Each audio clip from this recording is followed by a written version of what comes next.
Hey lovely people.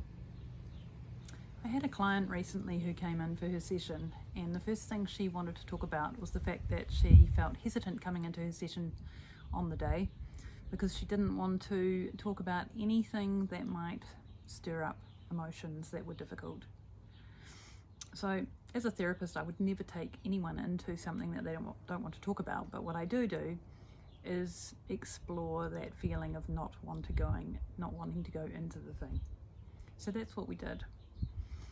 And the problem with avoiding things that may bring up feeling, or situations that may bring up feeling, is that we get more and more and more restricted in what we can do in life and what we can kind of be around in case it stirs things up. So the thing that we're trying to avoid starts controlling us.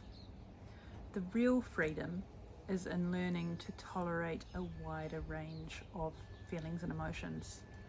So that's what I help people with. How can I be with a wider range of emotions, a wider range of physical feelings, and still be okay? I have done a few other videos on this, but the real important part is just staying with the sensation in the body and exploring that. So it may be like, oh, I'm feeling a sensation in my chest. It feels quite big. It feels about this big. If it had a colour, it feels kind of dark blue. If it had a texture, what would that be? If it had a smell, what would that be? If there were words that it wanted to tell me, what may they be? And in actually looking at it, at shining the light on the reality and acknowledging what this is like, it actually takes the scariness out of it.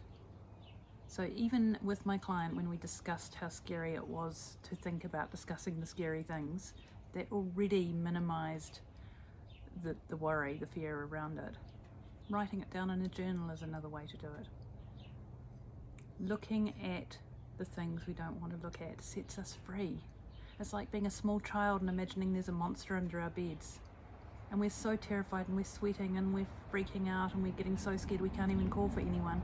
And when someone comes in with a torch and shines the torch under there, we realise it's just a jacket. It wasn't even a monster in the first place. And all of a sudden, all of that worry disappears. Think about that next time you're thinking about avoiding something.